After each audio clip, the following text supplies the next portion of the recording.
नमस्कार सर। युगांशी, आपके पास कई ऑप्शन हो सकते हैं। आपके सारे जो साथी मित्र होंगे, मैं नहीं मानता हूं कि इस प्रकार के विषय पढ़ने के लिए आपके सब साथियों को अच्छा लगता होगा, लेकिन आपने इस दुनिया को चुना, कृषि के क्षेत्र में आगे बढ़ने का तय किया। ऐसा क्यों किया? नमस्कार सर। सर, कृषि स्नातक शिक्षा में हमें बहुत सारे विषय पढ़ने को मिलते हैं और व्यवहारिक ज्ञान मिलता है जो हमारे जीवन से जुड़े हैं। मेरा झुकाव शुरू से ही कृषि की ओर रहा है, इसलिए मैंने बीएससी कृषि में प्रवेश लिया। मैं आगे कृषि से डिग्री करने के बाद फसलों की उत्पादकता को बढ़ाने के लिए तथा खेती की लागत कम करने के लिए कार्य करना चाहूंगी, जिससे किसानों की आमदनी बढ़ाई जा सके। आपने कभी सोचा होगा कि भारत कृषि प्रधान देश है, भारत की आत्मा गांव में बसती है, उसके बावजूद भी बहुत सी सारी कृषि पैदाश ऐसी हैं जो भारत इंपोर्ट करता है। आप सभी कृषि क्षेत्र के विद्यार्थी हैं।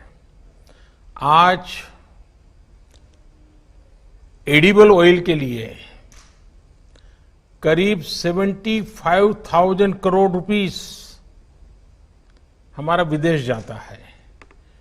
तो आपको लगता है कि आप जो योजनाएं बना रही हो, तो भविष्य में भारत में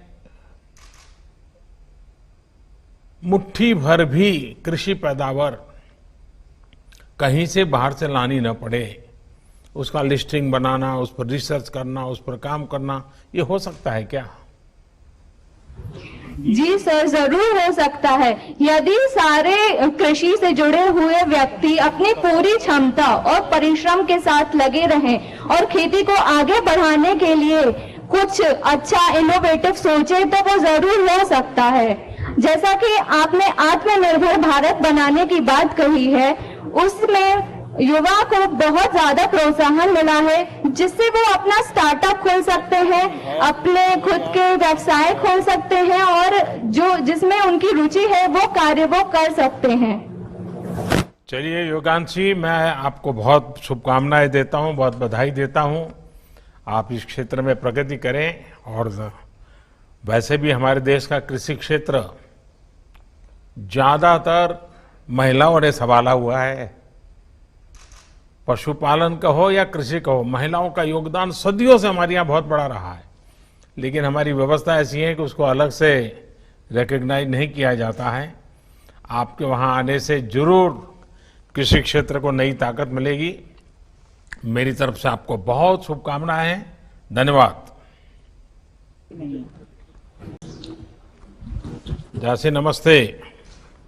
नमस्कार सर। आप तो झांसी के हैं, इसलिए आपको तो बाहर पढ़ने के लिए जाना, बाहर के विद्यार्थियों से, तो ये जो बाहर के लोग रहते हैं उनका तो कोशिश रहती होगी कि स्वाति उनको सबको अपने घर ले जाए, अपने घर का खाना खिलाए। ऐसा होता है क्या? जी सर, होता है, कई बार होता है ऐसा तो। अच्छा, आप कहीं हो आई क्या? अपनी इन सहेलियां जो यहाँ पढ़ने में साथ मिली हैं, जो दोस्त मिले हैं, तो उनके गांव कभी हो आई क्या? सर, उनके गांव तो नहीं, बट हाँ कई जगह हम घूमे हैं अपने ऑल इंडिया एग्रीकल्चर टूर पे।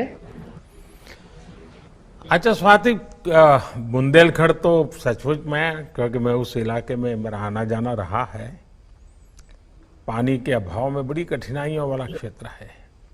फिर भी आपने कृषि क्षेत्र में जाने के लिए क्यों पढ़ाई करने का सोचा? सर, मेरे पिता अपर नगर आयुक्त हैं और उन्होंने अपनी पढ़ाई, अपनी शिक्षा कृषि के क्षेत्र से ही ली है। तो उन्हीं से मुझे प्रेरणा मिली कि मैं प्रेरणा मिली कि पिताजी का दबाव था? नहीं, प्रेरणा मिली। जी सर। और मैं आगे चलकर प्रशासनिक सेवा में जाना चाहती हूँ, ताकि मैं कृषि एवं किसान कल्याण के लिए कार्य कर सकूं। चलिए, तो आप भी अपने पिताजी की तरह सरकार में जाकर के एग्रीकल्चर में काम करना चाहती हैं। देखिए, जहाँ पानी कम होता है वहाँ micro irrigation, drip irrigation, sprinkler, क्या हम किसानों को इस विषय में जागरूक कर सकते हैं क्या? किसान इन चीज़ों को स्वीकार कर सकते हैं क्या? आप तो खुद किसान परिवार से हैं, पिताजी किसानी में पड़े हुए हैं, बुंदेलखंड में पानी की चिंता को आप वाकिफ हैं। क्या लगता है, लोगों का मन बन रहा है? है यहाँ पर माइक्रो इरिगेशन जैसे ड्रिप इरिगेशन एवं स्प्रिंकलर इरिगेशन के मॉडल तैयार करे गए हैं। हमें इसके बारे में भी पढ़ाया गया है, इसके महत्वता के बारे में भी बताया गया है। और इस वर्ष मैं रावे के अंतर्गत सभी किसानों को जागरूक करने की कोशिश जरूर करूंगी।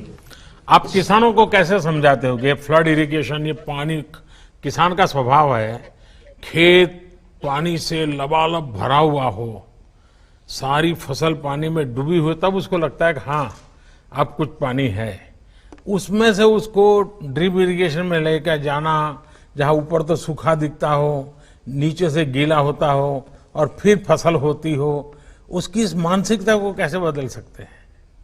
सर, जब वो खुद हमारी यूनिवर्सिटी में ट्रेनिंग अटेंड करते हैं और जब वो खुद डेमोन्स्ट्रेशन प्लॉट्स में देखते हैं कि किस तरह से इतने कम पानी में भी कितनी अच्छी लागत मिल रही है, तो तब वो ये बात को समझ पाते हैं अच्छे से।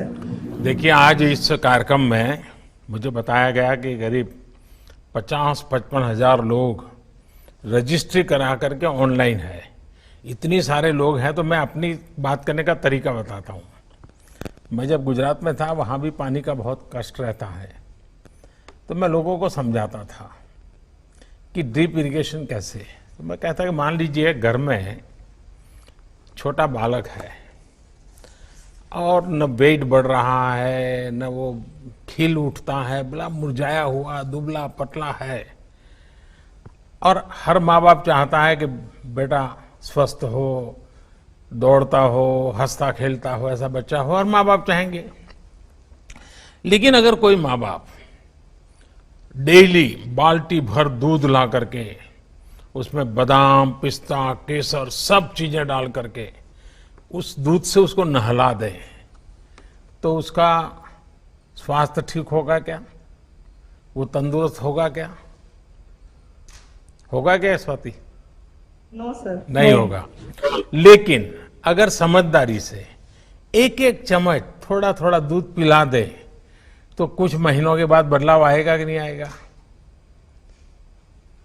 तो जैसे बालक को दूध से नहलाने से स्वस्थ नहीं होता है, एक एक चम्मच दूध पिलाने से बदलाव की संभावना बनती है, ये फसल का भी ऐसा ही है। पानी से पूरा भर देने से जितना फायदा होता है, उससे ज्यादा बूंद बूंद पानी अगर उसके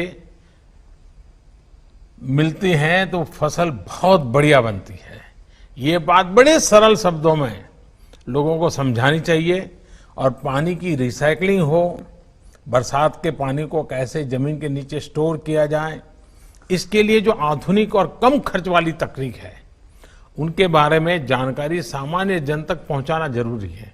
अगर आप इजराइल की वेबसाइटें देखेंगे, वहां के एग्रीकल्चर की, बुंदेलखंड को वहां के कई मॉडल काम आ सकते हैं।